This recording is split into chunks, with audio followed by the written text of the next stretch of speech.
4 German Shepherd, was crying for help from the well. What the baby did next left everyone in tears. What happened next will shock you to your core. The story you are about to listen to changed an entire village forever. If you're watching from anywhere in the world, drop a comment telling us where you're from. We love hearing from you.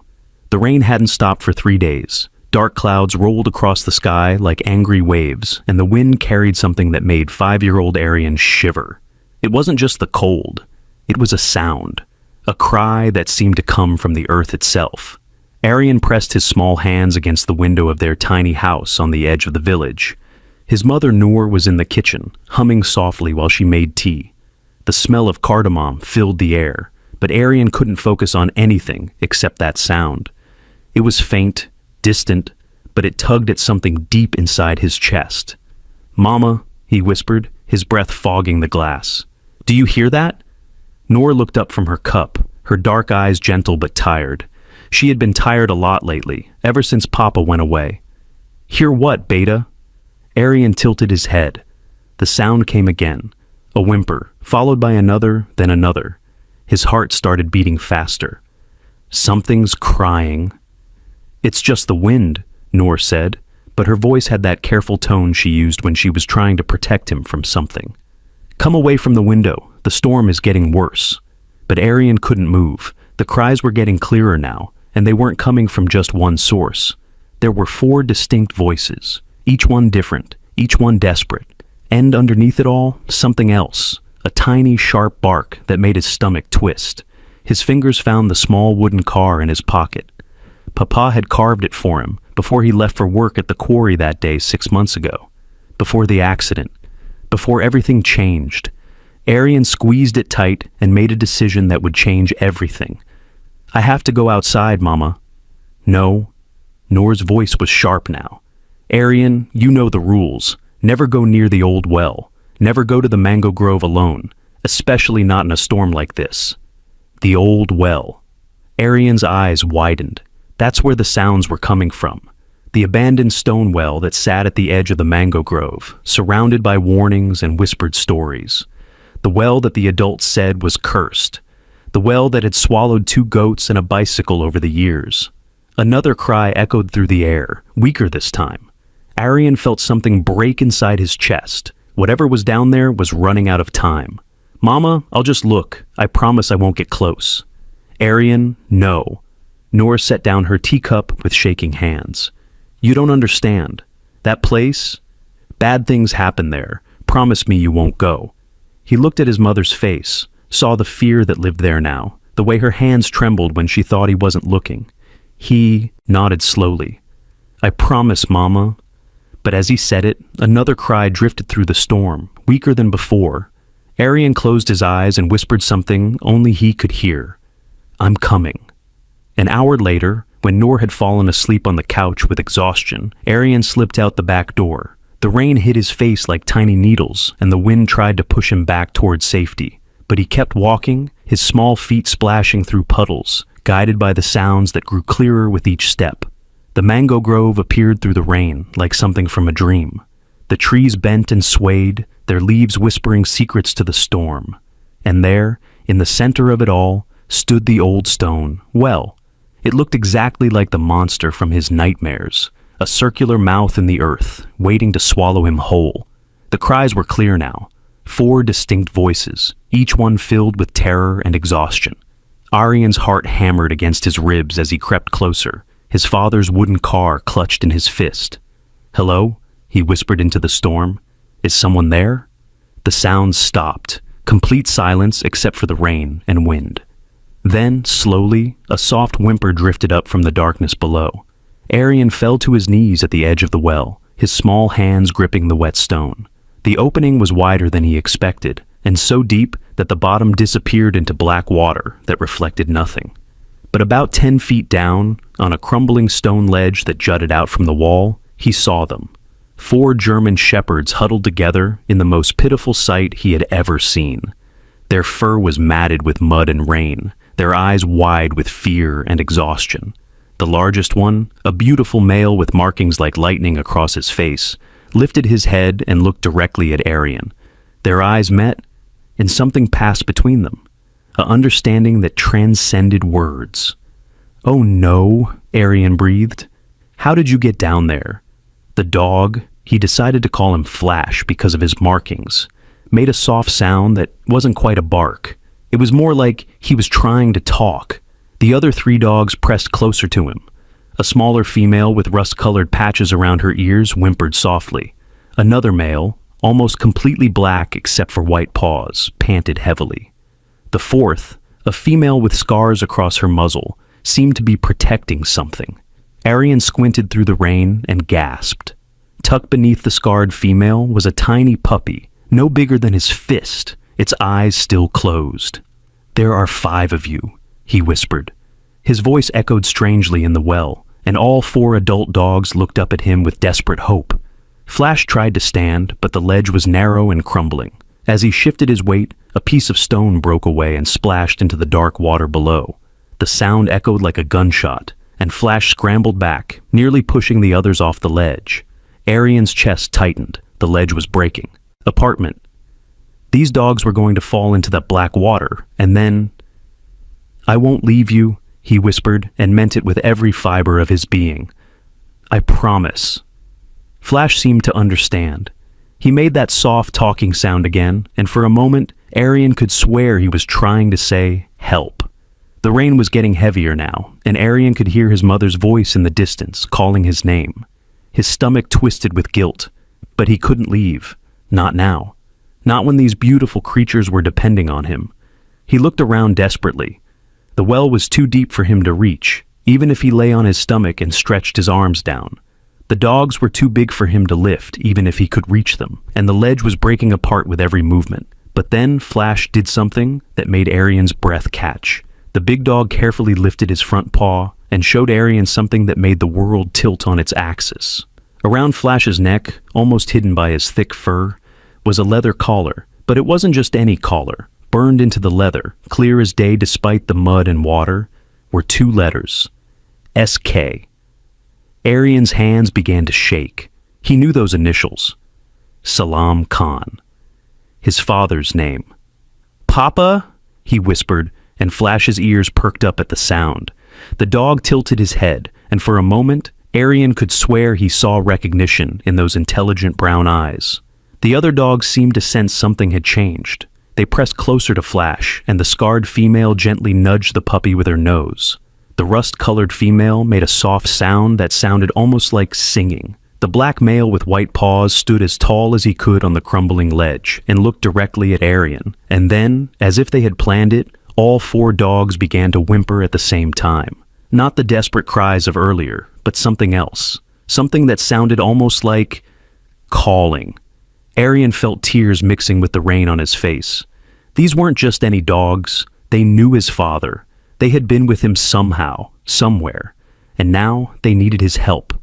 "Arian." His mother's voice was closer now, filled with panic. "Arian, where are you?"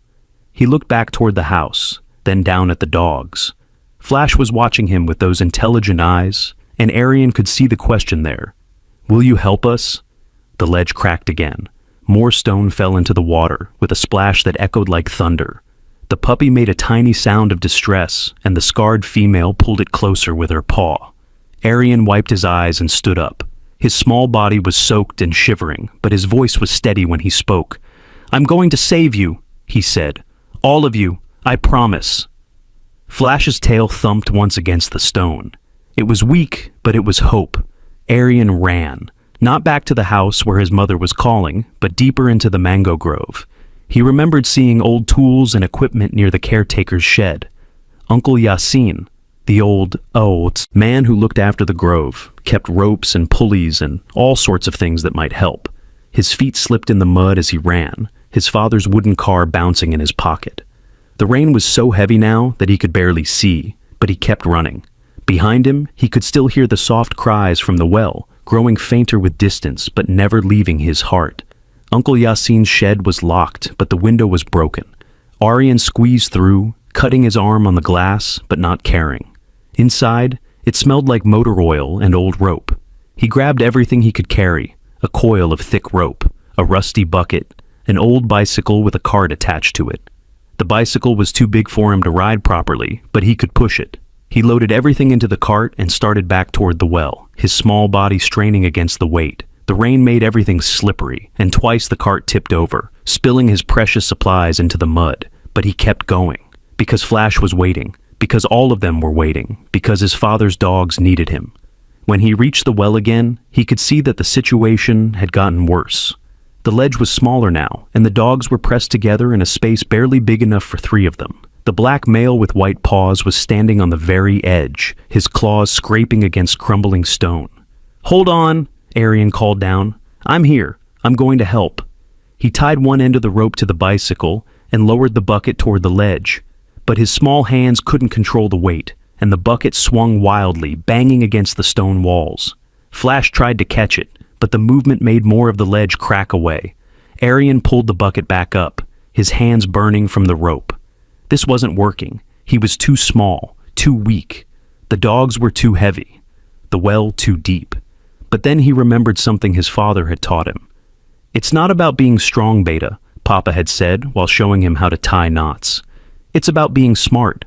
Arian looked at the bicycle, the rope, the bucket. Then he looked at the well, calculating angles and distances the way his father had taught him when they built birdhouses together. He repositioned the bicycle, bracing it against 2 mango trees. He tied the rope in a figure 8 around the bucket handle, then threaded it through the bicycle's frame to create a simple pulley system. It wasn't perfect, but it might work. The first dog he tried to save was the rust-colored female. She was the smallest of the adults. He lowered the bucket carefully, talking to her in soft, soothing tones. "Come on, girl, that's it. Step in, just like that." She was scared, shaking as she put her front paws into the bucket. But Flash seemed to encourage her with gentle nudges, and slowly, carefully, she climbed in. Arian began to pull. The rope cut into his hands, and his shoulders screamed with effort. The bucket swayed dangerously, and for a terrifying moment, he thought he might drop her. But inch by inch, she rose from the well. When she reached the top, she scrambled out of the bucket and immediately ran to the edge to look down at her companions.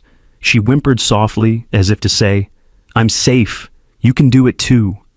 Arian named her Amber for her beautiful coloring. 1 down, 3 to go.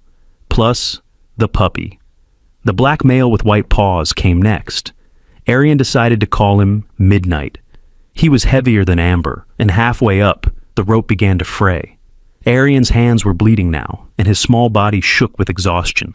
But Midnight seemed to understand the danger he was in, and he held perfectly still in the bucket until he reached safety. 2 down. But Flash and the scarred female were still on the ledge with the puppy, and the stone was cracking more with every passing minute. Arian wiped his bleeding hands on his shirt and prepared to lower the bucket again. But as he did, he heard something that made his blood freeze. The sound of a truck engine getting closer. Through the rain and mango trees, he could see headlights approaching. Someone was coming, and they were coming fast. Flash seemed to sense danger too. From down in the well, he began to bark. Not the desperate cries from before, but sharp, warning barks. Midnight and Amber, who had been resting near the well, immediately went alert, their ears pricked and hackles raised. Arian's heart pounded. He had to get Flash and the others up now, before whoever was coming arrived. But the rope was fraying, his hands were bleeding, and Flash was the biggest of all the dogs. The headlights were getting closer, and something told Arian that whoever was in that truck, they weren't coming to help. He grabbed the bucket and started lowering it again, his small hands shaking with effort and fear. "Come on, Flash," he whispered. "Please, we're running out of time." From the bottom of the well, Flash looked up at him with those intelligent brown eyes, and for just a moment, Arian could swear he saw his father looking back at him, proud and encouraging. The truck was almost there now, but Arian wasn't giving up, not when he was so close. Not when his father's dogs were depending on him. The rain kept falling, the bucket kept swaying, and somewhere in the darkness, danger was coming closer with every heartbeat. The truck's headlights swept through the mango grove like searching eyes, and Arian's small hands trembled as he gripped the rope. Flash was still trapped on the crumbling ledge below with the scarred female and her tiny puppy, but there was no time left. The engine sound was getting louder, closer, and something in Arian's gut told him that whoever was coming meant trouble. "Flash!" he whispered down into the well. "I have to hide. "But I'm not leaving you. I promise, I'm not leaving you." The big German shepherd looked up at him with those intelligent brown eyes and made that soft talking sound again. This time, Arian was sure he heard something like "go" in the noise, as if Flash was telling him to save himself. But Arian had made a promise, and Papas had always said that a man's word was everything he had in this world. He quickly pulled the bucket up and grabbed Midnight and Amber by their collars, pulling them away from the well's edge. "Hide," he whispered to them. "Stay quiet." The dogs seemed to understand. Amber immediately pressed herself flat behind a thick mango tree, her rust-colored fur blending with the shadows. Midnight found a cluster of bushes and disappeared into them, only his eyes visible in the darkness. Arian pushed the bicycle with its cart behind the largest tree he could find, just as the white pickup truck came to a stop about 20 feet from the well. Two men got out, both wearing dark jackets and baseball caps pulled low over their faces. One of them carried a flashlight that cut through the rain like a blade. The other held something in his hand that beeped softly every few seconds.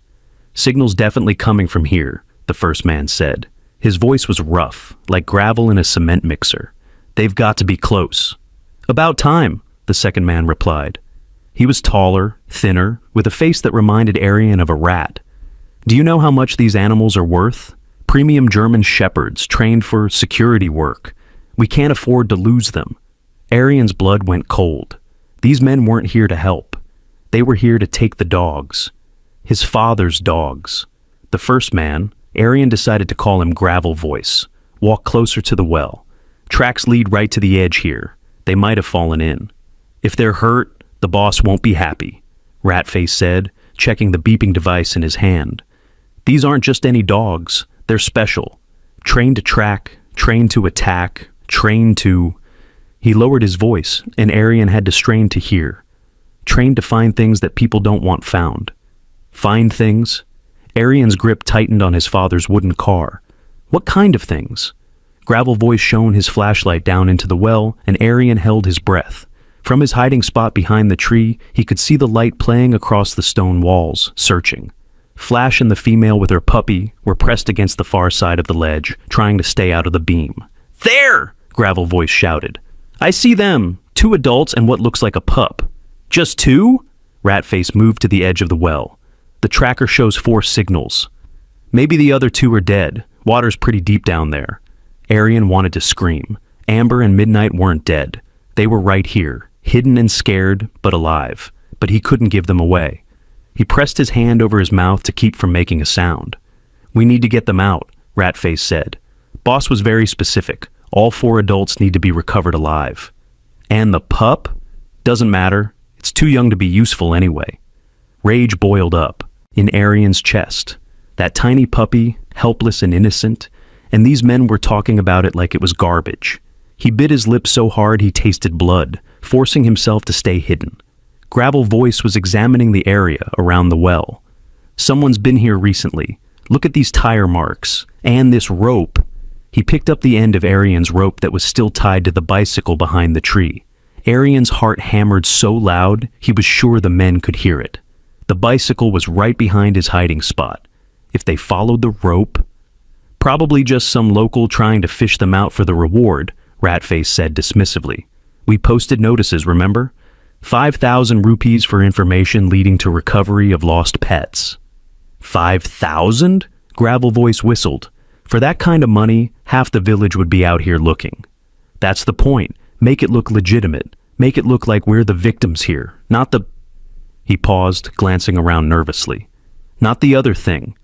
The other thing. What other thing? Arian's mind raced, but he couldn't put the pieces together. Gravel Voice had found a longer rope in the truck and was tying it to the bumper. "I'll go down. You keep watch. Be careful. If those dogs are as dangerous as the boss says, they might attack. They're half drowned and exhausted. How dangerous can they be?" As Gravel Voice began lowering himself into the well, Arian saw Flash tense on the ledge below. The big dog's hackles were raised, and a low growl rumbled in his chest. The scarred female pulled her puppy closer, her lips curling back to show her teeth. These weren't just pets. Arian could see it now, the way they moved, the intelligence in their eyes, the coordinated way they protected each other. These dogs were warriors, and they knew these men were enemies. "Easy, boy," Gravel Voice said as he reached the ledge. "Nobody's going to hurt you." But Flash wasn't buying it. The moment the man's boots touched the stone, Flash lunged, not to attack, but to position himself between the man and the female with her pup. His message was clear. "You'll have to go through me first." "Feisty?" Gravel Voice muttered, pulling out what looked like a small gun. But instead of bullets, it was loaded with darts. "Good thing I came prepared." A tranquilizer gun, Arian's hands clenched into fists. They were going to drug Flash, drug all of them, and take them away to who knows where. The first dart hit Flash in the shoulder. The big dog stumbled but didn't go down. The second dart hit the scarred female, and she whimpered, trying to stay upright to protect her puppy. From his hiding place, Arian could see Midnight and Amber watching in horror. Midnight was trembling with the effort to stay still. Every muscle in his body coiled like a spring. Amber had tears in her eyes, actual tears running down her furry cheeks. Dogs could cry. Arian had never known that before, but he was seeing it now. Flash was fighting the tranquilizer with everything he had. He kept trying to stand, kept positioning himself between the man and the others, but his legs were wobbling and his eyes were starting to glaze. That's when Arian made his decision. He couldn't save all of them right now, but he could save some of them. And sometimes, some was enough to make all the difference. He whistled, a soft, low sound that his father had taught him for calling birds. Flash's ears pricked up despite the drugs in his system. Their eyes met across the distance, and Flash seemed to understand. "Keep fighting. Don't give up. Help is coming." Arian crept around the tree, staying low and quiet. The bicycle was exactly where he'd left it, and his rope was still attached. But now he had a different plan. Instead of trying to rescue the dogs from the well, he was going to use the rope for something else entirely. He tied the free end of the rope around his own waist and began backing toward the main path that led to the village. The rope uncoiled behind him, stretching from the bicycle to his small body like a lifeline. When he was far enough away that the men couldn't see him, he started running. Not away from the well, but toward the village, toward help. The rope behind him grew taut, and when it reached its limit, it would jerk the bicycle forward. The bicycle would crash into something, a tree, the truck, the men themselves. It would create a distraction, and in that moment of chaos, maybe Flash and the others would have a chance. His feet pounded through puddles, his lungs burning with effort. Behind him, he could hear Gravel Voice trying to wrestle the semi-conscious dogs into a net. "This one's heavier than he looks," the man grunted, "and he won't stop fighting." "Just get them up here," Ratface called from above. "We've been here too long already." Arian reached the end of the rope. He could feel the resistance, the bicycle straining against the trees where he'd hidden it. He took a deep breath and yanked as hard as he could. The bicycle came crashing through the grove like a cannonball. It smashed into the side of the white pickup truck with a sound like thunder, setting off the alarm and sending sparks flying from the damaged headlight. "What the hell was that?" Ratface shouted, spinning around. In the confusion, Arian heard something that made his heart soar. Flash was barking, not the drugged, confused sounds from before, but sharp, commanding barks. He was giving orders to the other dogs, telling them to move. Amber and Midnight burst from their hiding places and ran to the well. Without hesitation, they began barking too, a coordinated chorus that echoed across the grove and beyond. They were calling for help, and their voices carried on the storm wind like sirens. "There are more of them!" Gravel Voice yelled from down in the well. "The tracker was right!" "They're all here." Ratface spun in circles, trying to spot the other dogs in the darkness. Where? How many? But it was too late for them to plan. Lights were appearing in the distance, flashlights and lanterns from the village. The dogs barking had woken people up, and they were coming to investigate. "We have to go," Ratface said, panic creeping into his voice. "Right now." "I'm not leaving without the dogs." "You want to explain to the police what we're doing here, with tranq guns and tracking devices?" Down in the well, Flash was barely conscious, but he was still fighting. Even drugged and exhausted, he managed to grab the edge of the net with his teeth and pull. The scarred female, despite the tranquilizer in her system, was pushing her puppy away from the man's reaching hands. Arian ran back toward the well, no longer caring about staying hidden. "Help!" he screamed at the top of his lungs. "Someone help! They're stealing the dogs!" The approaching lights move faster now. Voices called out in the darkness. Uncle Yasin, Mr. Hassan from the tea shop, others that Aryan recognized from the village. Gravel Voice tried to climb out of the well with the net, but Flash had tangled it around his own body, making it impossible to lift. The big dog was using the last of his strength to make himself dead weight. "Leave them!" Ratface shouted. "We'll come back later. The boss will kill us if we come back empty-handed. The boss will kill us if we get arrested." The two men were arguing now, their voices sharp with panic. The village lights were getting closer, and more dogs from the houses had started barking in response to Flash's call. That's when Aryan heard the most beautiful sound in the world, his mother's voice cutting through the storm and chaos like a blade of pure love. "Aryan! Aryan, where are you?" He ran toward her voice, tears streaming down his face. "Mama, I'm here, and I found them." Noor appeared through the rain like an angel, her dupatta soaked and clinging to her hair. She grabbed Aryan and pulled him against her chest, her whole body shaking. "I thought I'd lost you," she whispered. "When I woke up and you were gone, I thought, I'm okay, Mama, but the dogs, we have to help the dogs." Uncle Yasin arrived next, carrying a big flashlight and followed by half a dozen other men from the village. He took one look at the scene, the crashed bicycle, the white pickup truck with its blaring alarm, the rope leading to the well, and understood immediately. "Dog thieves," he said grimly. "We've heard about them in other villages." The men surrounded the well, and suddenly Gravel Voice found himself outnumbered 10-1. Ratface had already jumped in the truck and was trying to start the engine, but the bicycle had damaged something important. The motor turned over, but wouldn't catch. "You might as well come up," Uncle Yasin called down to Gravel Voice. "You're not going anywhere." Slowly, reluctantly, the man climbed out of the well. He was soaking wet and covered in mud, and he no longer looked dangerous. He looked pathetic. Mr. Hassan was examining the tracking device that Ratface had dropped. "Military grade," he said with surprise. "This is expensive equipment. These aren't just petty thieves."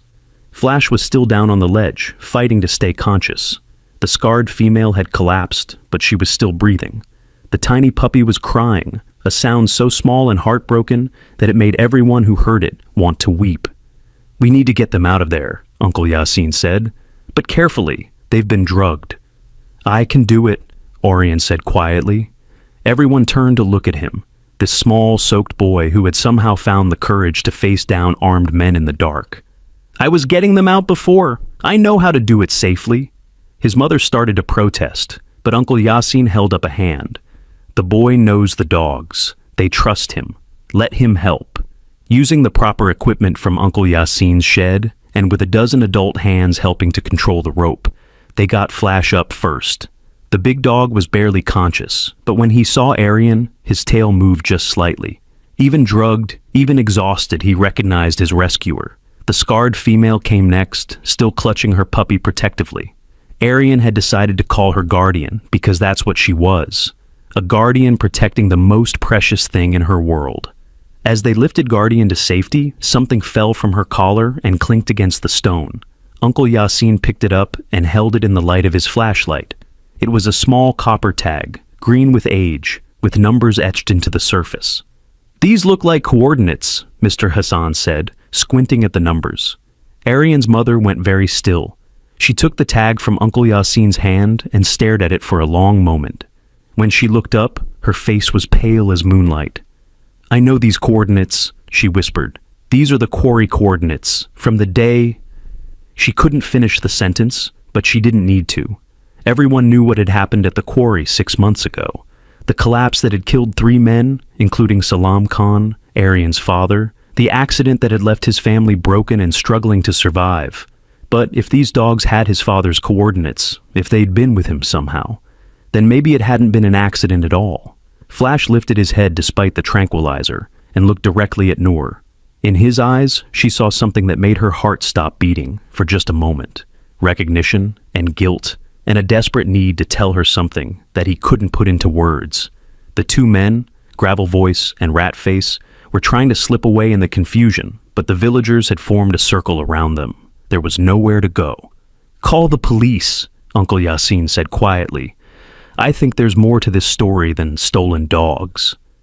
As if summoned by his words, the sound of sirens began to wail in the distance. Someone had already called for help. Ratface pulled out his cell phone and started dialing frantically. "Boss, we've got a problem," he said into the phone.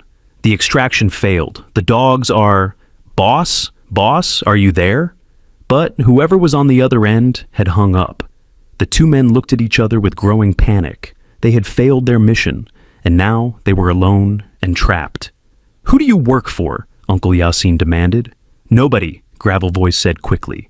"We're just freelancers. We heard about a reward for missing dogs." "With military tracking equipment? With tranquilizer guns?" Mr. Hassan stepped closer, his voice dangerous. "Try again." Before either man could answer, Flash did something extraordinary. Despite the drugs in his system, despite his exhaustion, he struggled to his feet and walked directly to Ratface. He sat down in front of the man and stared at him with those intelligent brown eyes. Then he barked. Not the calling bark from before, not the warning bark from the well. This was different. This was the bark of a dog who had found something he was looking for. "He recognizes you," Arian said with sudden certainty. "Flash recognizes you." Ratface went white. "I've never seen that dog before in my life." But Flash barked again, and this time Guardian joined him. Even drugged and weak, she managed to get to her feet and position herself next to Flash. Both dogs were staring at Ratface with laser focus. "They know you," Noor said softly. "These dogs know you from somewhere." The police sirens were getting closer now, and everyone could see the flashing lights through the trees. Ratface was sweating despite the cold rain. "Look," he said desperately, "maybe we can work something out. These dogs, they're not just pets. They were trained for a special project, government work, very classified. We were just trying to recover valuable assets." "What kind of government work?" Uncle Yasin asked. "Security, protection? They were trained to—" He glanced nervously at the approaching police lights.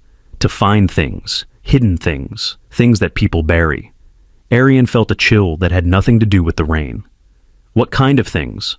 But before Ratface could answer, Inspector Ahmed arrived with 2 constables. He took one look at the scene. The damaged truck, the 2 wet and muddy men, the semi-conscious dogs, the village crowd, and his face grew very serious. "What exactly is going on here?" he asked. Uncle Yasin stepped forward. "Dog thieves, Inspector. They were trying to steal these German shepherds from the old well. With tranquilizer guns," Mr. Hassan added, holding up the dart gun that Gravel Voice had dropped. Inspector Ahmed's eyebrows rose. "Tranquilizer guns? This is getting more serious by the minute." He walked over to Flash and Guardian, who were still sitting alert despite the drugs. "These are beautiful animals, very well trained. They look like working dogs. Police dogs, maybe, or military." "They were," Ratface said quickly. "We're authorized to recover them. They escaped from a training facility." "Then you won't mind showing me your authorization," Inspector Ahmed said calmly. The 2 men exchanged looks. They had no authorization, and everyone knew it.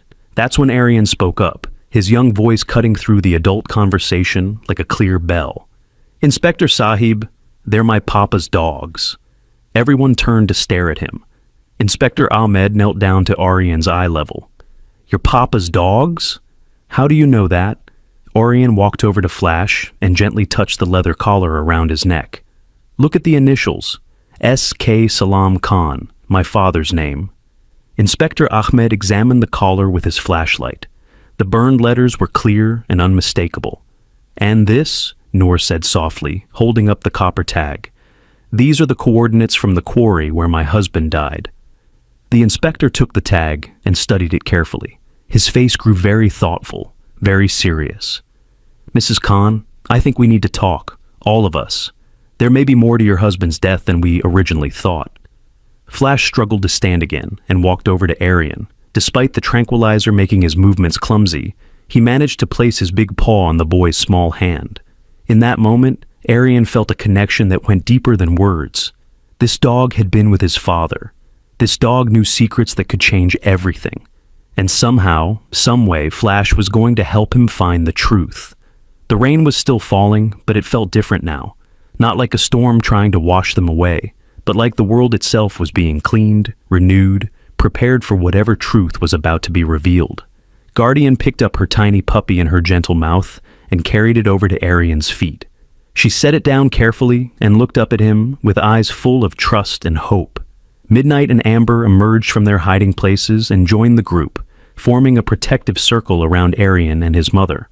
All 4 adult dogs, despite their exhaustion and the drugs in their systems, stood ready to defend this small family that had shown them such courage and kindness. Inspector Ahmed looked at the scene, the boy surrounded by his father's loyal dogs, the 2 criminals caught in their lie, the copper tag with coordinates that might unlock a 6-month-old mystery, and made a decision that would change everything.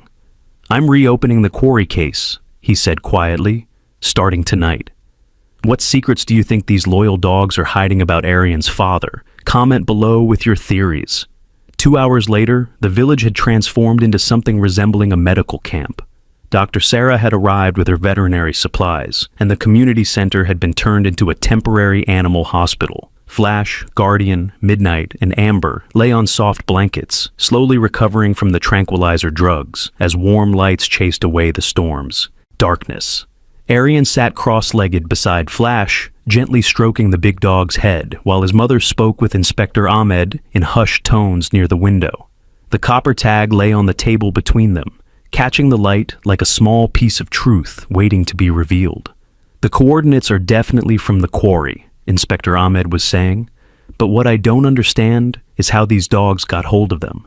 Your husband's personal effects were all recovered from the site." Noor's hands trembled as she picked up the tag. Salam never mentioned training dogs. He was a structural engineer working on the quarry expansion project. He dealt with blueprints and soil samples, not animals. "Yet here they are," the inspector said quietly. 4 highly trained German shepherds with his initials and his work coordinates. Dogs that clearly recognized the men who tried to steal them tonight. From his spot on the floor, Arian watched the 2 criminals, Rafiq and Nabil, he'd learned their names were, sitting handcuffed in the corner, under the watchful eye of Constable Malik. They kept glancing nervously at the dogs, especially Flash, who hadn't taken his eyes off them since arriving at the community center. Dr. Sarah finished checking Guardian's vitals and moved to examine the tiny puppy. "This little one is maybe 6 weeks old," she announced. "Too young to be away from its mother, but it seems healthy despite everything." "What about the adults?" Arian asked. "Are they going to be okay?" "They're strong dogs, built for endurance. The tranquilizer was meant to subdue them, not harm them permanently. They should be fully recovered by morning." Dr. Sarah knelt beside Flash and began removing the leather collar to examine it more closely. "But this collar, it's interesting." Everyone gathered around as she held it up to the light. The initials SK were clearly burned into the leather, but now that they could examine it properly, they could see there was more. "Look here," Dr. Sarah pointed to a small pocket sewn into the inside of the collar. "There's something hidden in here." With careful fingers, she extracted a tiny rolled-up piece of paper, no bigger than Arian's thumb. Inspector Ahmed took it carefully and unrolled it under the lamp.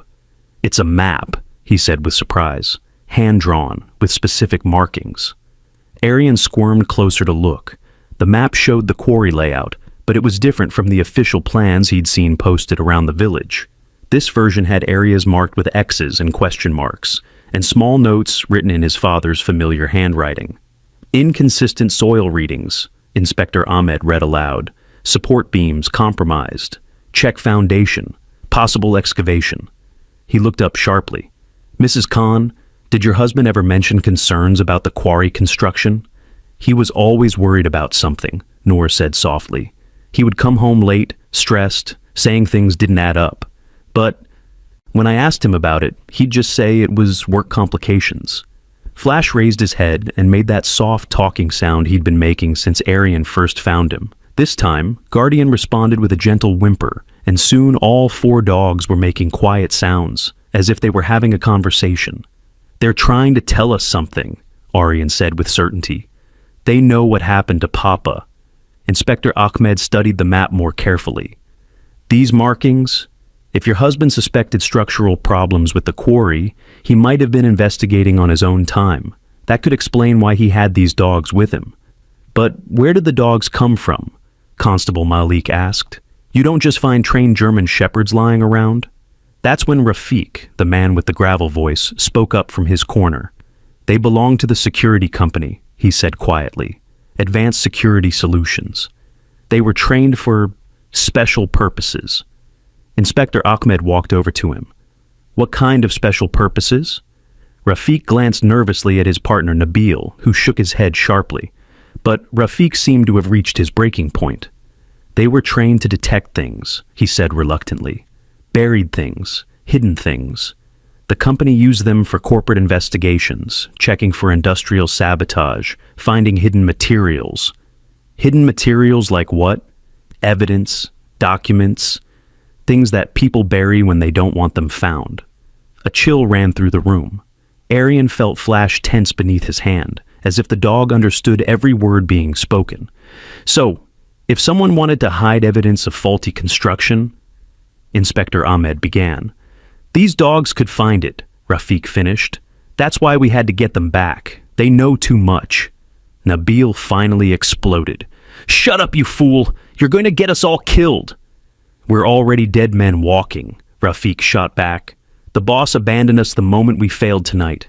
At least this way, maybe we can make a deal. Inspector Ahmed's eyes sharpened. What kind of deal? Protection, in exchange for information about what really happened at the quarry. The room went dead silent except for the sound of rain still pattering against the windows and the soft breathing of the recovering dogs. Orion could feel his heart hammering in his chest. Papa wasn't killed in an accident, he whispered. Someone hurt him on purpose. His mother wrapped her arms around him, but he could feel her shaking. Inspector Sahib, is this true? Let's hear what Mr. Rafik has to say, Inspector Ahmed said grimly. But first, I want to know about these dogs. How did they end up with your husband? Rafik took a deep breath. Salam Khan contacted our company 3 weeks before the collapse. He said he needed the dogs to investigate something at the quarry site. He was willing to pay premium rates for a covert operation. What was he investigating? He suspected someone was deliberately weakening the support structures and then covering their tracks. He thought there might be evidence buried around the site. Altered blueprints, false inspection reports, things like that. Guardian suddenly raised her head and looked directly at Rafik. She made a soft sound, almost like a question. She remembers you, Dr. Sarah observed. Look at her body language. She's not afraid of you. She's trying to communicate. Rafik's face softened as he looked at Guardian. She was always the smartest one. Could find a buried document from 50 feet away. Flash was the leader, Midnight was the tracker, Amber was the digger. But Guardian, she was the one who could sense danger. What happened the night of the collapse? Inspector Ahmed pressed. We were supposed to meet Salam at the quarry at midnight. He'd found something during the day shift and wanted the dogs to help him locate more evidence. But when we arrived, Rafik's voice broke. The explosives had already been set. Arian gasped. Explosives? It wasn't a collapse, son. It was controlled demolition, made to look like an accident. We heard the charges going off and ran. By the time we got there, the whole section had come down. But the dogs survived? They were trained for search and rescue too. They must have found air pockets, protected each other somehow. When the investigation teams arrived the next morning, we couldn't search for them without raising suspicions. Noor was crying now, tears streaming down her face. You left them there? You left them buried alive? We tried to come back. Nabil spoke up for the first time. But the site was sealed off for weeks. By the time we could get access, the dogs were gone. We thought they were dead. They survived on their own for months, Dr. Sarah said with amazement. 4 adult dogs and eventually a pregnant female. They must have formed a pack, hunted together, found shelter. Flash struggled to his feet and walked slowly over to where Arian sat. Despite his weakness from the tranquilizer, he managed to place his head in the boy's lap and look up at him with those intelligent brown eyes. He's trying to tell you something, Inspector Ahmed observed. Arian stared into Flash's eyes, and suddenly, somehow, he understood. You were looking for us, he whispered. All this time, you were trying to get back to Papa's family. Flash's tail moved just slightly, a weak but unmistakable wag. The well, Orion continued, the pieces falling into place. You didn't fall in by accident. You were hiding there because you knew those men were coming." Guardian lifted her head and made a soft sound of agreement. She carefully picked up her puppy and carried it over to Arian, placing it gently in his hands. "She trusts you," Dr. Sarah said softly. "She's giving you her most precious possession." The tiny puppy fit perfectly in Arian's small hands. It was warm and soft, with markings that looked like a smaller version of Flash's lightning patterns. When it opened its tiny eyes, they were the same intelligent brown as its father's. "We have to make them pay," Arian said suddenly, his young voice filled with a determination that surprised everyone. "The people who hurt Papa and left these dogs to die, we have to make them pay." Inspector Ahmed nodded grimly. "We will, son, but first we need more evidence.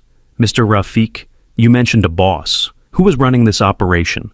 Before Rafiq could answer, the lights in the community center suddenly went out.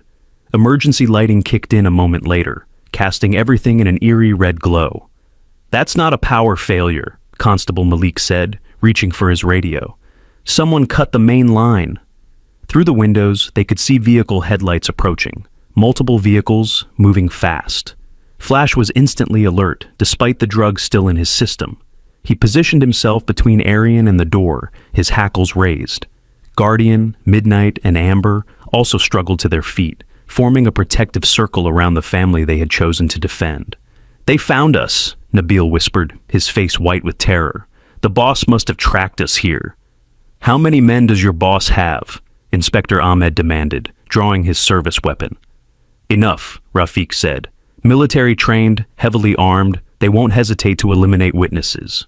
The vehicles had stopped outside, and now they could hear footsteps, multiple sets moving with coordinated precision around the building. "Back exit?" Inspector Ahmed asked Uncle Yasin. "Blocked by the kitchen renovation. We're trapped." Flash made a decision that surprised everyone. Despite his weakness, he walked to the front door and began barking, not in alarm, but in challenge. It was the bark of a leader calling his pack to battle. Guardian, Midnight, and Amber responded immediately, joining their voices to his. The sound was incredible. 4 trained German shepherds, even drugged and exhausted, sounding like an entire army. "They're buying us time," Dr. Sarah realized, "making our numbers sound larger than they are." A voice called out from outside, amplified by a megaphone. "This is private security. We're here to recover stolen property. Release the animals and no one gets hurt." Inspector Ahmed moved to the window and carefully peered out. "I count at least 6 men, all armed. This isn't a retrieval operation. It's a military assault." "Inspector Sahib," Arian said quietly. "The map. Papa's map shows another way." Everyone looked at the hand-drawn quarry map still spread on the table. Arian pointed to a small notation near the edge. "Storm drain access tunnel. Papa showed it to me once when we visited the site. It connects to the old irrigation system that runs under the village."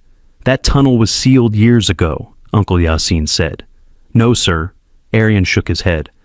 "Papa and I used it as a shortcut. He said emergency exits should never be completely sealed. You never know when you might need them." The men outside were getting impatient. Someone rattled the front door handle, testing the locks. "Where does the tunnel exit?" Inspector Ahmed asked urgently. "Behind the school, near the old banyan tree, about half a kilometer from here." "That's too far for the dogs in their condition." "They'll make it," Arian said with absolute certainty. "These dogs survive months on their own.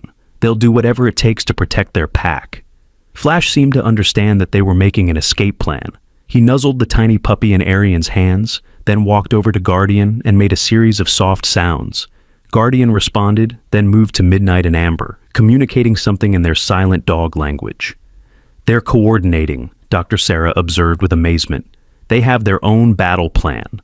The basement access was through a narrow door behind the community center's stage. Uncle Yasin led the way with a flashlight, followed by Inspector Ahmed, Noor carrying medical supplies, Doctor, Sarah with her veterinary bag, and Orion cradling the puppy. The 4 adult dogs brought up the rear, moving slowly but with purpose. Flash was clearly the leader, checking their surroundings and making sure everyone stayed together. Guardian kept close to Arian, ready to defend the puppy at all costs.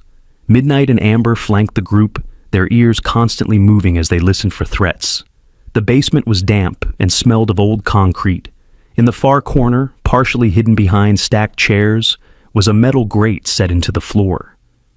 "There," Orion pointed. Papa said this was built during British time as an emergency route for the colonial administrator's house. Uncle Yasin pulled the grate aside, revealing a tunnel just wide enough for a person to crawl through. Ancient brick walls disappeared into darkness. "Ladies first," Inspector Ahmed said, helping Noor into the tunnel. "Doctor, Sarah, you're next. Arian, keep that puppy close." As they began their escape, the sound of breaking glass echoed from above. The assault team had breached the community center. "Move faster," Inspector Ahmed urged. The tunnel was longer and more complex than Arian had remembered. It branched in several directions, with side passages that led to who knows where. His father had known the route by heart, but Arian had to rely on memory and instinct. Behind them, they could hear muffled shouts and the sound of furniture being overturned. The assault team had discovered their escape route. "They're in the building," Constable Malik reported through Inspector Ahmed's radio, searching room by room. "Any backup coming?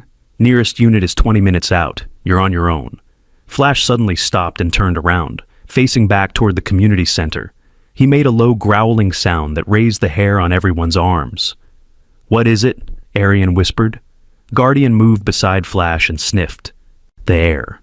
Her body went rigid, and she made a sound that was part whimper, part warning. "Someone's in the tunnel behind us," Dr. Sarah realized. "They found our trail." The tunnel suddenly felt much smaller and more claustrophobic. They were trapped underground with armed men behind them, and an unknown distance still to travel. That's when Arian remembered something else his father had told him about the tunnel system. It wasn't just a single route.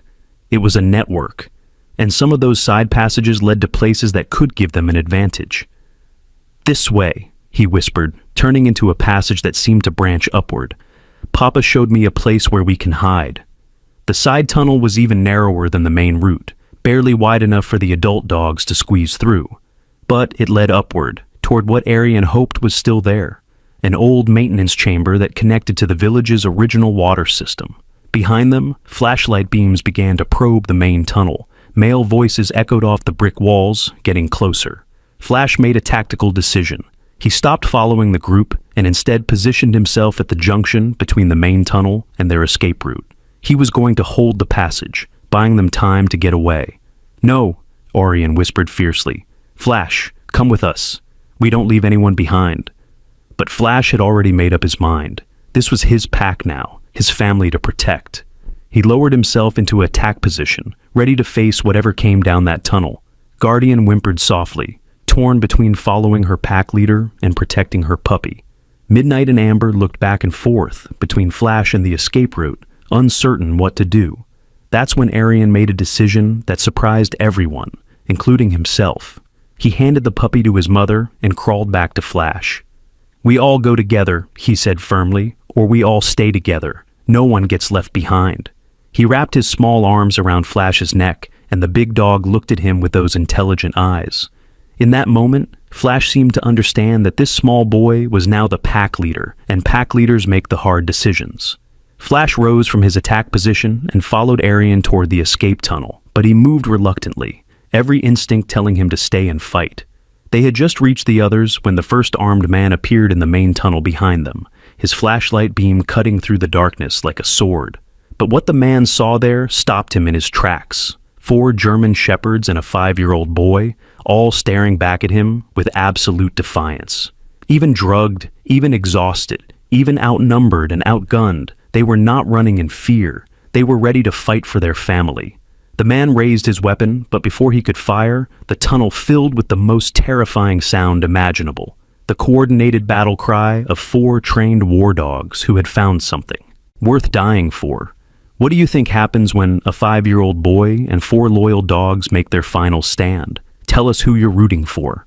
The sound that erupted from the tunnel was like nothing the armed man had ever heard. 4 German shepherds, despite their weakened state, unleashed a coordinated battle cry that seemed to shake the very foundations of the underground passage. But it wasn't just anger or fear. It was the sound of a family that had found each other and would die before being separated again. The man with the gun hesitated for just a moment, and in that moment, something extraordinary happened. The narrow maintenance chamber that Arian had been leading them toward suddenly filled with a different kind of light. Not the harsh beam of a flashlight, but the warm glow of oil lamps.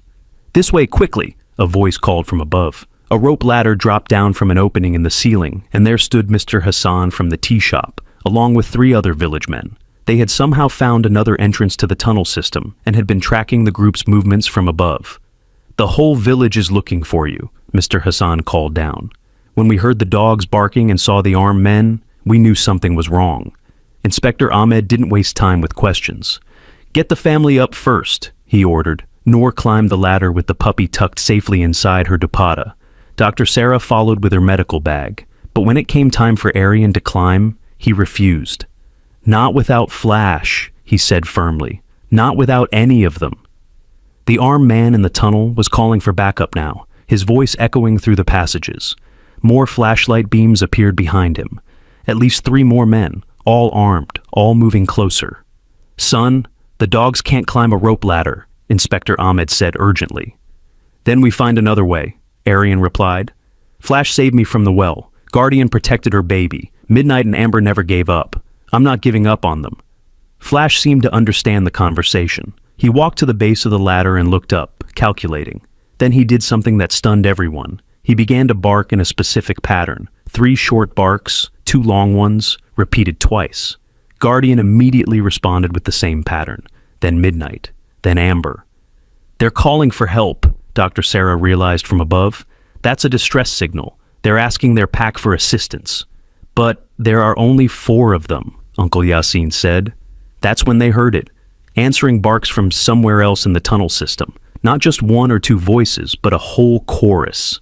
The village dogs, drawn by Flash's call, had somehow found their way into the underground passages. "The storm drains," Mr. Hassan said with sudden understanding.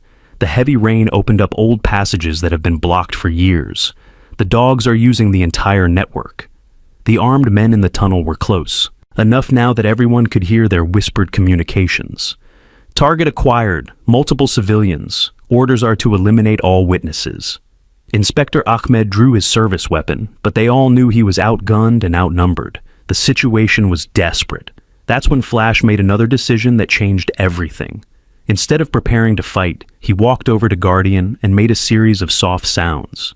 Guardian responded, then moved to her puppy, still cradled in Noor's arms above, and made a gentle whimpering noise. "She's saying goodbye, Doctor," Sarah whispered, tears in her eyes. "She thinks she's not going to make it out." "No," Arian said fiercely. He turned to the village men above. "Mr. Hassan, your tea shop. Don't you have those big canvas sacks for the grain deliveries?" "Yes, but—" "Lower them down. We can lift the dogs up in the sacks." "That's impossible. These are 70-pound animals, weakened by drugs. We don't have the strength or the time." But Arian was already working, his small hands moving with purpose. He took off his own shirt and began tearing it into strips. "We make a harness, like Papa taught me for lifting heavy stones when we built the garden wall." The armed men were so close now that they could see the reflection of their flashlight beams on the tunnel walls. Voices carried clearly. "Movement detected in the maintenance shaft. Prepare for engagement." Working with desperate speed, Arian created a makeshift harness using strips of his shirt and some rope that Mr. Hassan lowered down. Flash seemed to understand what was happening and stood perfectly still as Arian secured the harness around his chest and under his legs. "This is never going to work," Constable Malik said, but he and the other men above began pulling on the rope anyway. Flash's paws left the ground. For a moment, he swayed dangerously in the makeshift harness, his eyes wide with fear. But then he looked at Arian and seemed to find courage in the boy's unwavering confidence. Inch by inch, Flash rose toward the opening. The harness held, and the village men's combined strength was just enough to lift him to safety. "One down," Arian whispered, already working to create a second harness for Guardian. But they were out of time. The first armed man appeared at the base of the tunnel junction, his weapon raised and ready to fire. "Nobody move!" he shouted. "Hands where I can see them!" Inspector Ahmed positioned himself between the gunman and Arian.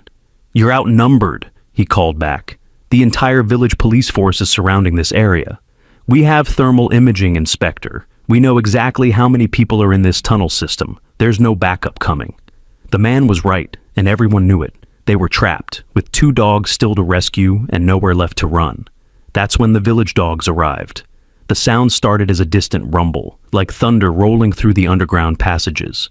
But it grew louder, closer, until it became clear what it was.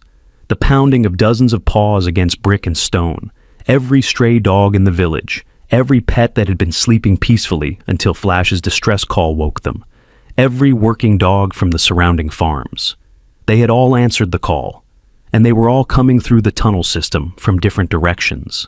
The armed men suddenly found themselves facing not just a few tired German shepherds, but an entire pack of angry village dogs. Dogs who knew these tunnels better than any human. Dogs who had nothing to lose and everything to protect. "What the hell is that?" one of the gunmen shouted as the barking grew closer. "Retreat to the surface," another voice commanded. "This operation is compromised." But it was too late for a clean retreat. The village dogs had already begun emerging from side tunnels, surrounding the armed men from all directions. There were street dogs with scars from 100 fights, farm dogs bred for protecting livestock, even tiny house pets who had somehow found the courage to join the battle. In the chaos that followed, Arian managed to get Guardian secured in the second harness. She was lifted to safety just as the first village dog, a fierce-looking German shepherd mix that everyone called Warrior, appeared in their tunnel. Warrior took one look at Midnight and Amber, recognized them as pack, and immediately positioned himself as their guard. More village dogs poured in behind him, creating a living wall between the German shepherds and their pursuers. "Midnight!" Arian called, working frantically on the third harness. The black dog with white paws understood and came to him immediately, standing patient and trusting as Arian secured the ropes. The sounds of the confrontation were getting louder now. Barks, shouts, the sound of boots slipping on wet stone as armed men tried to navigate tunnels filled with angry dogs. Someone fired a shot, and the sound echoed through the passages like thunder. "They're shooting at the dogs!" Dr. Sarah cried from above. But the village dogs had the advantage of numbers and terrain knowledge. They melted away from the gunfire like shadows, only to reappear from different angles. It was guerrilla warfare, dog style. Midnight reached the surface safely, leaving only Amber still below. The rust-colored female was the most nervous of the 4 German shepherds, and the chaos around them was making her panic. "Easy, girl," Arian soothed, approaching her slowly. "We're almost home." But Amber was too frightened to stand still for the harness. She kept backing away, pressing herself against the tunnel wall, whimpering with fear. That's when Guardian, safely on the surface but still weak from the tranquilizer, made a decision that proved just how intelligent these dogs really were. She lay down at the edge of the opening and began making soft, motherly sounds down to Amber. The effect was immediate. Amber stopped panicking and looked up toward Guardian's voice. Slowly, carefully, she allowed Arian to approach and secure the harness around her. But as they began lifting Amber to safety, disaster struck. One of the armed men had worked his way around the village dogs and appeared directly below them, his weapon trained on Arian. "Drop the rope," he commanded. "This ends now." Inspector Ahmed was already climbing the ladder, leaving Arian alone in the tunnel with the gunman. The boy looked up at the opening where his mother waited, then down at the man with the gun. "No," Arian said quietly. "This is my family now. I don't leave family behind." The gunman's finger moved toward the trigger, but before he could fire, something remarkable happened. Flash, despite being safely on the surface, somehow managed to lower his head down through the opening and release the most powerful bark Arian had ever heard.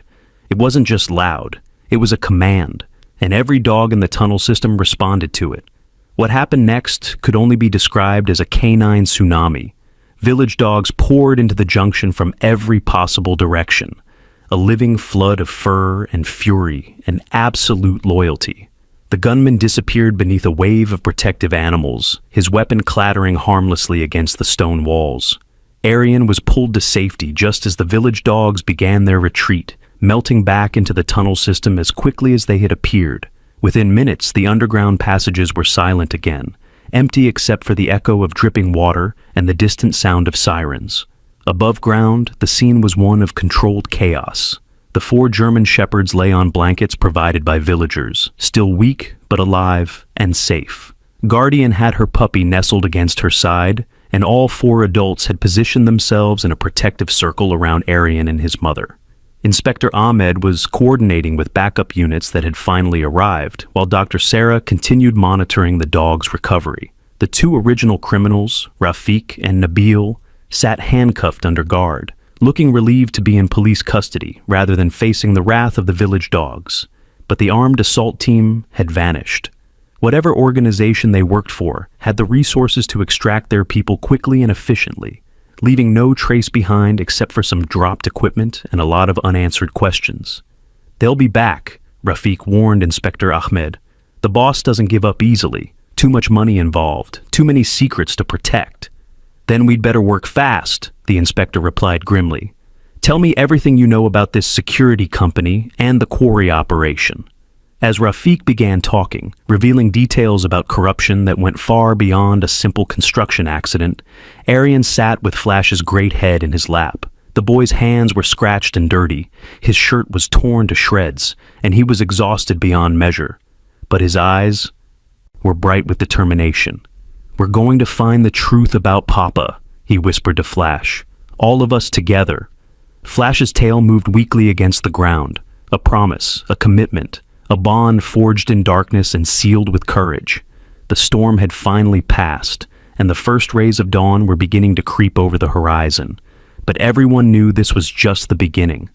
The real battle for truth and justice was still ahead. 3 hours later, as the village began to return to normal and the dogs rested in the community center under Dr. Sarah's care, Inspector Ahmed made a discovery that changed everything they thought they knew about the case. Hidden in the equipment dropped by the assault team was a military-grade communication device, still logged into an encrypted network. The last message received was time-stamped, just 20 minutes before the attack. It read, "Package secured. Eliminate all witnesses. Operation Phoenix is compromised." Operation Phoenix. Inspector Ahmed had heard that code name before, but in a completely different context. It was connected to a high-level corruption investigation that had been shut down 6 months ago, right around the time of the quarry collapse. "Mrs. Khan," he said quietly, "I think your husband discovered something much bigger than construction fraud. I think he uncovered a conspiracy that reaches to the highest levels of government." Noor looked down at Aryan, who had fallen asleep curled up next to Flash. Her son's small hand was still gripping the dog's collar, even in sleep. "What does that mean for us?" she asked. "It means these dogs aren't just witnesses to your husband's murder," Inspector Ahmed replied. "They're the key to exposing the people responsible, and those people will do anything to silence them." Flash opened one eye and looked directly at the inspector as if he understood every word. In that intelligent gaze, Inspector Ahmed saw not just a dog, but a soldier who had been fighting a war for 6 months and was finally ready to win it. The puppy stirred in Guardian's gentle grip, making tiny sounds as it dreamed. It was less than 2 months old, but it carried the bloodline of heroes. In a few years, it would grow to be as brave and loyal as its parents. But first, they all had to survive what was coming next. As the sun rose over the village, casting long shadows across the community center, everyone understood that their lives had been forever changed. They were no longer just a grieving family and some rescued dogs. They were a pack, bound together by loyalty and loss and an unbreakable determination to see justice done. The real fight was just beginning. Mr. Hassan arrived with hot tea and breakfast for everyone, but his face was troubled. "Inspector Sahib," he said quietly, "there are strangers in the village this morning, well-dressed men, asking questions about last night. They claim to be journalists, but journalists don't usually carry concealed weapons," Inspector Ahmed finished. "I saw them too. The village was being watched, infiltrated, surrounded by people who wanted to finish what they had started 6 months ago. But this time, they weren't dealing with just one man trying to expose the truth. This time, they were up against an entire community that had decided to stand together. And at the heart of that community, a 5-year-old boy slept peacefully next to a German shepherd who had crossed mountains and valleys and underground tunnels to keep a promise to a dead man. The promise to protect his family, no matter what the cost. Flash's eyes opened fully now, alert and watchful. Somewhere in the distance, a dog barked, probably just a farm dog greeting the morning. but Flash's ears swiveled toward the sound, processing, analyzing, ready for anything. Guardian shifted slightly, ensuring her puppy was completely hidden beneath her body. Midnight and Amber moved closer to the group, their eyes scanning the windows and doorways. They were a pack now, and packs protected their own. Inspector Ahmed checked his weapon and made sure his radio was working. Dr. Sarah quietly inventoried her medical supplies. The villagers began their normal morning routines, but with an extra awareness and extra vigilance. Everyone was waiting for the next move in a deadly game that had started with one man's search for truth and had become a battle for the soul of an entire community. The dogs were ready. The village was ready. And somewhere in the distance, the enemy was getting ready too. The only question was, who would make the first move? Who do you think is behind Operation Phoenix? And what will they try next? Share your detective theories below. By 10 in the morning, the community center had become something resembling a war room. Inspector Ahmed had spread out maps, photographs, and documents across 3 tables, while Dr. Sarah continued monitoring the dog's recovery in the corner. Flash was finally strong enough to stand and walk around, though he stayed close to Arian at all times. The boy sat cross-legged on the floor, gently playing with Guardian's puppy, while his mother spoke quietly with Uncle Yasin about security arrangements. The tiny puppy had opened its eyes fully now, revealing the same intelligent brown gaze as its father. Arian had decided to name him Hope. "The communication device you found," Inspector Ahmed said to Constable Malik. "Our tech team managed to decrypt more messages. Operation Phoenix isn't just about covering up the quarry collapse. It's much bigger." He held up a printout of decoded messages. "They've been systematically eliminating witnesses to corruption across 3 districts. Your husband wasn't their first victim, Mrs. Khan. He was just the one who got closest to exposing their entire network." Noor's hands trembled as she looked at the evidence. "How many people have they killed?" "At least 8 that we can prove. Engineers, inspectors, journalists, anyone who asks too many questions about government contracts." Flash raised his head and looked directly at Inspector Ahmed, as if he understood every word. The big dog had been acting strangely all morning, periodically walking to different spots in the room and sniffing intently, then returning to Arian's side with obvious concern. "What is it, boy?" Arian asked, noticing Flash's behavior. Instead of settling down, Flash walked to the window and stood perfectly still, staring out at the village street.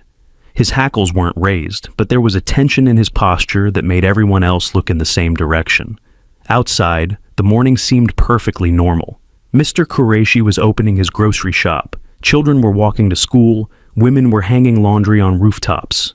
But Flash clearly sensed something wrong. "There," Dr. Sarah pointed.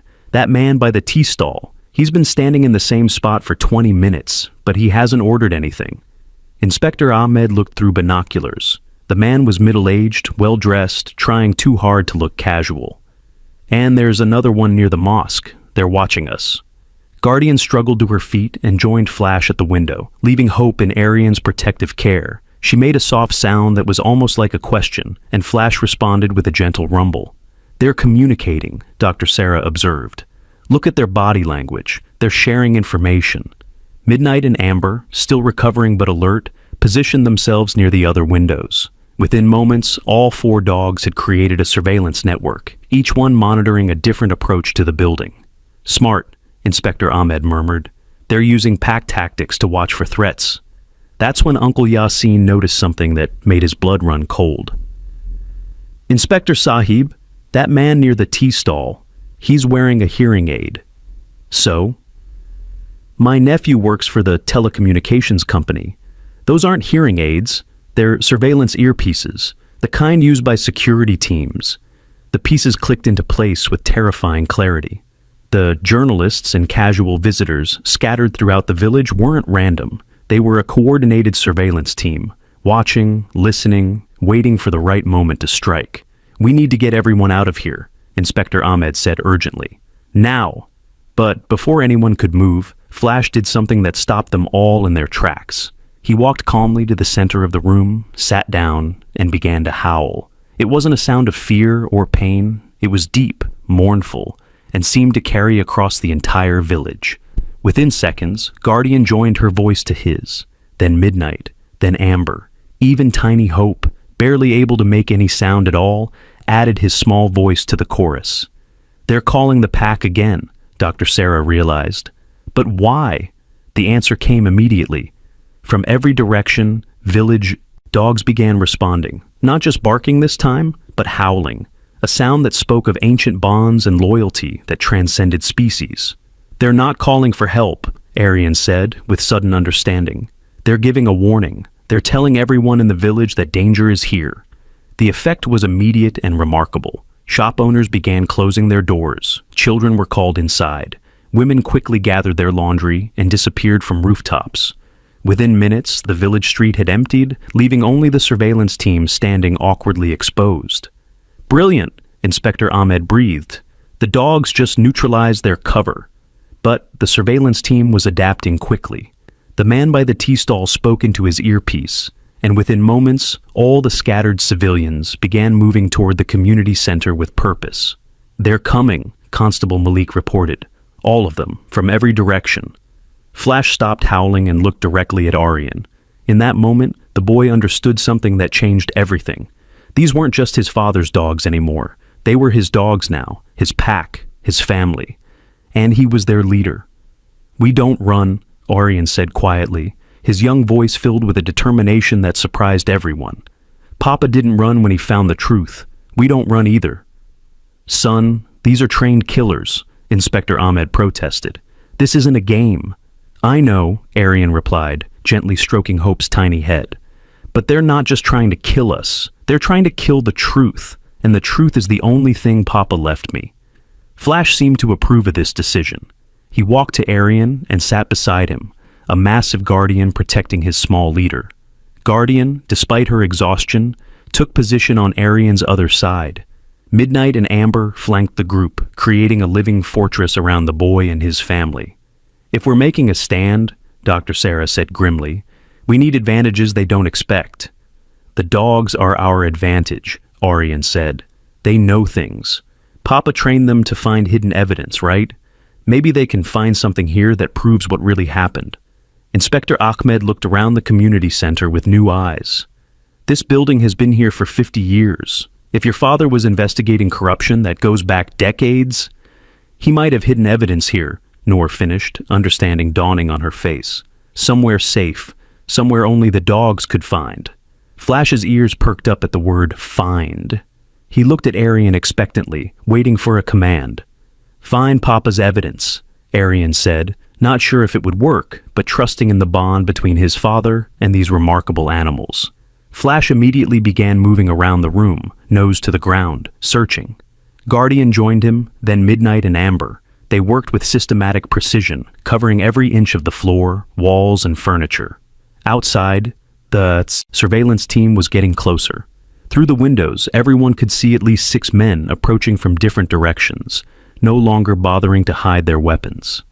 "Whatever the dogs are looking for, they need to find it fast," Inspector Ahmed muttered, checking his ammunition. That's when Guardian made a discovery that changed everything. She had been sniffing around the old stage area when she suddenly stopped and began pawing at a specific floorboard. Flash joined her immediately, and together they began trying to dig at the wood. "There's something under there," Dr. Sarah realized. Uncle Yassine found a crowbar and pried up the floorboard Guardian had indicated. Underneath was a waterproof metal box, carefully hidden and perfectly preserved. Inside the box were documents that made Inspector Ahmed's hands shake as he read them. Construction contracts with forged signatures, bank records showing illegal payments, photographs of meetings between government officials and crime bosses, and at the bottom, a detailed report in Salam Khan's handwriting that laid out the entire corruption network. "This is it," Inspector Ahmed breathed. "This is everything we need to expose them all." But they were out of time. The first surveillance operative had reached the building's front door and was testing the lock. Others were positioning themselves at the windows and back entrance. Flash positioned himself directly in front of the door, his body language making it clear that anyone who wanted to enter would have to go through him first. Guardian took the back door, while Midnight and Amber covered the windows. "They're not going to just shoot their way in," Dr. Sarah observed. "They need to recover that evidence. They can't risk destroying it." As if to prove her point, a voice called out from outside. "Inspector Ahmed, we know you're in there. We're from Internal Affairs. We just want to talk." "Internal Affairs doesn't carry assault rifles," Inspector Ahmed called back. "There's been a misunderstanding. We're here to help resolve this situation peacefully." "Then drop your weapons and show me some identification." There was a pause, then a different voice, older, more authoritative. "Inspector, my name is Director Farhan. I'm sure we can work something out. You have something that belongs to us, and we have resources that could benefit your career significantly." "Bribery now?" Inspector Ahmed laughed grimly. "You're really desperate. Think about your family, Inspector. Your daughter starts university next year. Very expensive. We could help with that." The threat was subtle but unmistakable. Inspector Ahmed's face went pale. They had done their research on him, knew his vulnerabilities. That's when Arian did something that no one expected. He stood up, carefully placed Hope in his mother's arms, and walked to the front door. "Don't hurt anyone," he called out, his young voice clear and strong. "I'll give you what you want." "Arian, no!" his mother cried, but he was already unlocking the door. Flash immediately moved to block him, but Arian placed a gentle hand on the dog's head. "Trust me," he whispered. The door opened, and Arian stepped outside to face 6 armed men and their leader, Director Farhan. A cold-eyed man in an expensive suit who looked like he had never done an honest day's work in his life. "Well, well," Director Farhan said, smiling without warmth. "The famous little hero. You've caused us quite a bit of trouble, young man." "You killed my papa," Arian said simply. "Your papa was interfering with important government business. Sometimes sacrifices must be made for the greater good." "The greater good?" Arian's voice was steady, but his hands were clenched into small fists. "You mean making money by building things that fall down and hurt people?" Director Farhan's smile faded. "You're too young to understand complex adult matters. Just give us the box and everyone can go home safely." "What if I don't?" "Then we'll take it anyway, and your family and friends might get hurt in the process." Behind Arian, Flash appeared in the doorway. The big dog didn't growl or show aggression. He simply stood there, a wall of muscle and loyalty between the boy and the armed men. "Call off your dog," Director Farhan said. "He's not my dog," Arian replied. "He's my family, and family protects family." One by one, Guardian, Midnight, and Amber appeared behind Flash. 4 German shepherds, still weak from their ordeal, but ready to fight to the death for this small boy who had saved them. "This is ridiculous," one of the gunmen muttered. "We're being held up by a kid and some dogs." But Director Farhan was studying the scene more carefully. He had been in the security business for 20 years, and he recognized something in these animals that made him pause. These weren't just pets or even guard dogs. These were warriors. "Those are military-trained animals," he said slowly. "Where did you get military-trained German shepherds?" "They found me," Orion said, "just like I found them. Just like the truth always finds a way." That's when the real surprise came. From every street, every alley, every hidden corner of the village, dogs began to appear. The village pack that had answered Flash's call in the tunnels was gathering again. Street dogs, farm dogs, pet dogs, dozens of them, all moving with purpose toward the community center. "What the hell is this?" one of the gunmen asked nervously. "It's a pack war," Dr. Sarah called from inside the building. "The entire village canine population has adopted this family. You're outnumbered about 30 to 1. Director Farhan looked around at the growing crowd of dogs and made a calculation. His men could probably fight their way through, but not without casualties, not without witnesses, and definitely not without making enough noise to bring real police backup. "This isn't over," he said to Arian. "We know where you live. We know where you go to school. We can wait." "But the evidence can't wait," Arian replied. "Inspector Ahmed already sent copies to 3 different news stations and the federal police. Even if you heard us, the truth is already out there." Director Farhan's face went white. "You're lying." Inspector Ahmed appeared in the doorway, holding up his cell phone. "Actually, he's not. I uploaded everything to secure servers 20 minutes ago.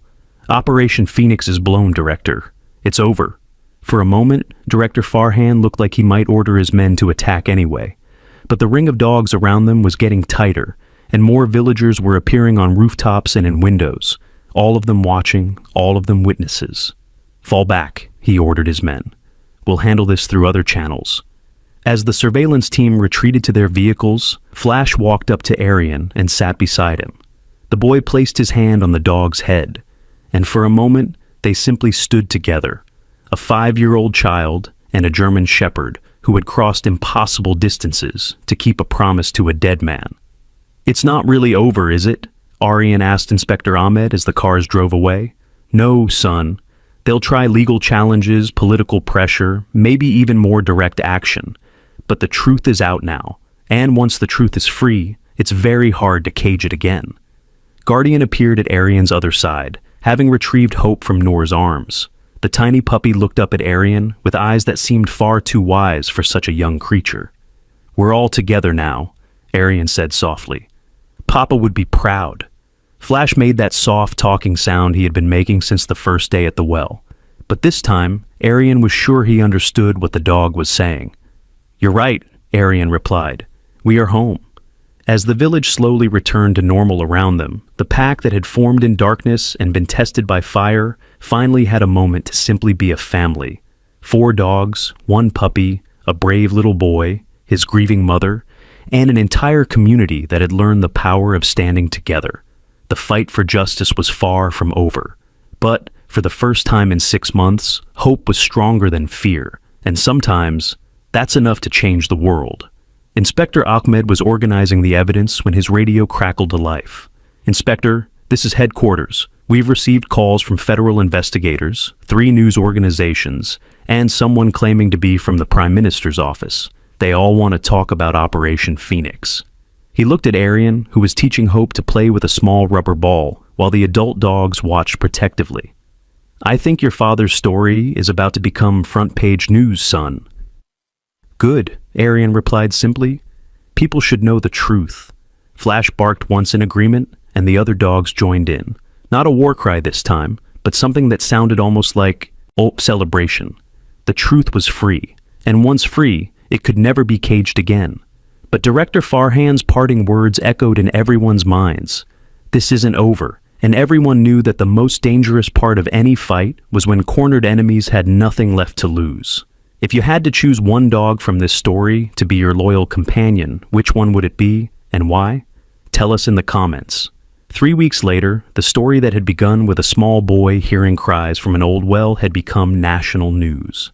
The front page of every major newspaper carried headlines about Operation Phoenix, and television reporters stood outside the quarry site describing the massive corruption scandal that had cost dozens of lives. But in the quiet of their small house on the edge of the village, Arian sat with a different kind of revelation. Dr. Sarah had brought medical reports that changed everything they thought they knew about the 4 German shepherds who had become his family. "The DNA tests came back," she said quietly, setting down a folder on the kitchen table where Noor was preparing lunch. "And the results are extraordinary." Flash, who had been lying peacefully by Arian's feet, raised his head with interest. Guardian was nursing Hope in the corner, while Midnight and Amber dozed in patches of afternoon sunlight, streaming through the windows. "What kind of extraordinary?" Inspector Ahmed asked.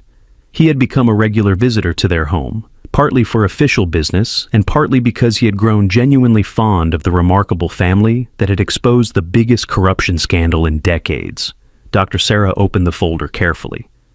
"These dogs aren't just trained German shepherds. They're from a very special bloodline, descendants of the original K9 units used by the Pakistani military's elite forces. Their genetic markers show they're bred specifically for intelligence, loyalty, and an almost supernatural ability to sense danger."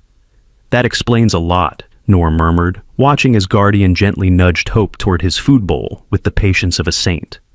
"But there's more," Dr. Sarah continued. "The breeding records show that these 4 dogs were part of an experimental program that was shut down 2 years ago. The program was designed to create the perfect working dogs, animals that could think independently, make complex decisions, and form unbreakable bonds with their handlers." Arian looked up from the schoolwork he had been pretending to focus on. "What happened to the program?" "It was too successful," Inspector Ahmed said grimly. "The dogs became so intelligent and so loyal that they couldn't be transferred between handlers. Once they bonded with someone, They would literally die rather than accept a new master. Flash's ears perked up at the word master, and he made a soft sound of disagreement. Not master, Arian corrected automatically. Family. Flash doesn't have a master. He has a pack. Dr. Sarah smiled. Exactly. And that's what made them so valuable to your father's investigation. These dogs don't just follow orders. They understand missions. They can comprehend complex situations and make decisions based on loyalty and justice, not just training. So when Papa asked them to help find evidence, Arian began. They understood that they were fighting for something important, Dr. Sarah finished. They knew the difference between right and wrong, and they chose a side. Guardian looked up from her puppy and made a gentle sound that somehow conveyed complete agreement. These weren't just animals following instincts. They were conscious beings who had made moral choices. That's when Inspector Ahmed delivered news that changed everything once again. I received a call from the federal investigators this morning, he said carefully. They've been analyzing the evidence your father left behind, and they've uncovered something that goes far beyond what we originally thought. He pulled out a thick file of documents. Operation Phoenix wasn't just about hiding construction fraud. It was about covering up a systematic looting of disaster relief funds that goes back 5 years. Every major construction project in 3 provinces was affected. Noor's hands stilled on the vegetables she was chopping. How much money? Hundreds of millions of rupees, money that was supposed to build schools, hospitals, emergency shelters. Instead, it went into private accounts while people got buildings that collapsed in earthquakes and floods. Arian felt a cold anger building in his chest. How many people died because of their stealing? We may never know the exact number, Inspector Ahmed said softly, but it's in the hundreds, possibly thousands. Flash stood up and walked to the window, staring out at the village where children played in streets that were safe because their buildings had been constructed honestly. His body language radiated a tension that made everyone else look in the same direction. "What is it, boy?" Arian asked. Instead of barking or showing obvious alarm, Flash simply sat by the window and waited. Guardian immediately joined him, then Midnight and Amber. All 4 dogs arranged themselves in a watching formation that had become familiar over the past 3 weeks. "Someone's coming," Dr. Sarah observed. "Someone they recognize but don't trust." A black sedan was making its way slowly through the village, moving with the careful precision of official business. It stopped in front of their house, and 3 people got out. 2 men in expensive suits and a woman carrying a briefcase. "Federal investigators," Inspector Ahmed identified. "But they should have called first." The woman approached the front door and knocked politely. When Noor answered, she showed official identification and spoke in the carefully neutral tone of government bureaucracy. "Mrs. Khan, I'm Director Azra from the Federal Investigation Agency. We need to speak with your son about his father's dogs." "What about them?" Noor asked, not inviting the officials inside.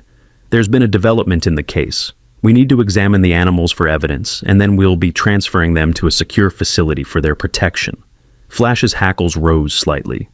Guardian positioned herself between the door and Hope. Midnight and Amber flanked the group, their eyes never leaving the strangers. "What kind of evidence?" Arian asked, appearing beside his mother. Director Azra smiled, but it didn't reach her eyes. "Son, these dogs may have been exposed to classified materials during their time with your father. We need to ensure they haven't been compromised." "Compromised how?" Inspector Ahmed stepped into view, his own suspicions clearly aroused. "That's classified information, Inspector. But I can assure you, this is for everyone's safety." Flash made a decision that surprised everyone. Instead of showing aggression or fear, he walked calmly to the door and sat directly in front of Director Azra. He looked up at her with those intelligent brown eyes and began to make the soft talking sounds that had become his signature. But this time, his talking had a different quality. It was rhythmic, structured, almost like he was reciting something. "What's he doing?" one of the men asked nervously. Dr. Sarah listened carefully to Flash's vocalizations, her eyes widening with understanding. "He's not just making noise. He's communicating. Listen to the pattern. It's too structured to be random." Guardian joined in, adding her voice to Flash's in a harmony that was clearly deliberate. Then Midnight and Amber added their voices, creating a complex vocal pattern that seemed to carry specific meaning. "They're giving testimony," Arian said with sudden certainty. "They're telling us what they know about these people." Director Azra's professional composure cracked slightly. "Dogs can't give testimony. This is ridiculous." "Maybe not in court," Inspector Ahmed said slowly, "but these dogs have been trained to recognize threats and communicate danger, and right now, they're all saying the same thing about you." The 4 dogs were indeed all displaying the same behavior: alert but not aggressive, watchful but not fearful. They were treating the federal agents like a known threat that needed to be monitored but not immediately attacked. "I think," Dr. Sarah said carefully, "these dogs have encountered these specific people before." Director Azra's mask of professional courtesy disappeared entirely. "Enough of this nonsense. We have legal authority to seize these animals. They're material evidence in a federal case." She gestured to her companions, who began reaching into their jackets. But before they could produce whatever they were reaching for, something extraordinary happened. Every dog in the village began barking at exactly the same moment. It wasn't the random noise of animals, responding to a disturbance. It was coordinated, purposeful, and absolutely deafening. Within seconds, the 3 federal agents were surrounded by a wall of sound that made conversation impossible. "Call them off!" Director Azra shouted over the barking. "I can't!" Arian shouted back. "They're not obeying me. They're protecting themselves." Through the cacophony, village residents began appearing. Uncle Yasin emerged from his shop. Mr. Hassan left his tea stall. Women appeared on rooftops. Children peered from doorways. Everyone was watching. Everyone was witnessing. Director Azra realized that any action they took now would be in full view of dozens of people who had already proven their loyalty to the boy and his dogs. The situation was untenable. "This isn't over," she said, though her words were nearly lost in the continuing barks. "These animals are evidence in a federal case. We will be back with proper authorization."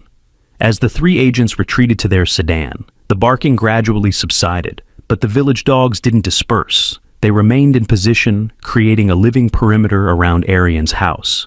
"Well," Inspector Ahmed said with grim satisfaction, "I think we just learned something very important about our federal investigators." "They're not federal investigators," Arian said with certainty. "The dogs know them. They've seen them before, probably with the bad men from Operation Phoenix." Flash returned to Arian's side and made a single sharp bark that somehow conveyed complete agreement. Dr. Sarah was examining the dog's behavior with professional interest. "Look at their body language now. They're not stressed or afraid anymore. They're satisfied, like they've successfully completed a mission." The mission was to identify enemies and call for backup, Arian realized, and it worked perfectly. Inspector Ahmed was already on his radio, calling for background checks on the 3 agents who had just left. "If these are the same people who have been trying to cover up Operation Phoenix, then we just forced them to show their hand." "But why would they want the dogs so badly?" Noor asked. "The evidence is already public." "Because the dogs saw everything," Arian said simply. "They were there when Papa was killed. They know who did it, what they looked like, how it happened. The dogs are the only witnesses who can never be bribed or threatened into changing their story." Guardian looked up at the mention of witnessing, and her eyes held a sadness that was unmistakably human. She had seen her handler, Arian's father, murdered. She had watched evil triumph temporarily over good, and she had spent months trying to find a way to testify for justice. Hope, oblivious to the adult concerns around him, tumbled over to Arian and began trying to climb into his lap. The puppy was growing rapidly, already showing the intelligence and alertness of his extraordinary parents. "What happens now?" Noor asked. "Now we wait for them to make their next move," Inspector Ahmed replied. "But they've lost the element of surprise. Everyone knows they're coming, and everyone is watching." As if to prove his point, Uncle Yasin appeared at the door with a thermos of tea and a grim expression. "The whole village is talking," he reported. "Those weren't real federal agents. Real federal agents don't run away when dogs bark at them." "How do you know?" Dr. Sarah asked. "Because my brother works for the federal police. Real agents would have shown proper identification, made proper introductions, and requested cooperation instead of demanding surrender. These people were amateurs pretending to be professionals." Flash walked to the window again and resumed his watching position, but this time, Guardian joined him with Hope tucked safely between her paws. Midnight and Amber took up positions at the other windows, creating a surveillance network that had proven its effectiveness. "They're not done with us," Arian said quietly. "The bad people won't give up until they think they're safe. Then we make sure they never feel safe," Inspector Ahmed said with determination. "The federal investigators, the real ones, are building cases against dozens of officials involved in Operation Phoenix. Every day we keep these dogs safe is another day for justice to work. And every day we're together is another day we're a family," Arian added, stroking Flash's head. The big dog leaned into the touch, and for a moment, the weight of everything they had been through seemed to settle over the room like a blanket. These weren't just extraordinary animals anymore. They were family members who had earned their place through courage, loyalty, and sacrifice. Hope yawned and curled up for a nap, completely trusting that the adults around him would keep him safe. In his innocent sleep, he represented everything they were fighting for. A future where truth mattered more than power, where families could exist in peace, where justice was possible. But outside, storm clouds were gathering again. And everyone knew that the people behind Operation Phoenix still had resources, still had desperation, and still had everything to lose. The real battle was just beginning. Dr. Sarah packed up her medical supplies and prepared to leave, but she paused at the door. "You know, in all my years working with animals, I've never seen anything like the bond between these dogs and this family. It's like they understand that they're part of something bigger than themselves." "They do understand," Arian said with quiet confidence. "They understand that some things are worth fighting for." Flash barked once in agreement, and the sound carried a promise that echoed through the small house and out into the village beyond. No matter what came next, they would face it together. As the sun began to set over the village, casting long shadows across the peaceful streets, the pack that had formed in darkness and been tested by fire settled in for another night of vigilance. Tomorrow would bring new challenges, new dangers, new tests of their loyalty to each other. But tonight, they were home. And sometimes, that was enough. Inspector Ahmed received a call just as he was preparing to leave. His face grew serious as he listened, and when he hung up, everyone was watching him expectantly. "The real federal investigators just arrested Director Azra and her 2 companions," he announced. "They were wanted in connection with 3 other cases of evidence tampering and witness intimidation." "So they were the bad guys," Arian said with satisfaction. "Very bad guys. And the fact that your dogs identified them so quickly probably saved us from a very dangerous situation." Flash wagged his tail once, as if to say, "Just doing our job." But everyone understood that this victory, like all the others, was temporary. The corruption network that had killed Salam Khan was vast and had many tentacles. They had won this battle, but the war was far from over. And in the distance, like thunder promising another storm, the sound of helicopters began to approach the village. What do you think those helicopters are bringing? Salvation or destruction? Comment your prediction, and don't forget to like, share, and subscribe for the incredible conclusion of this story.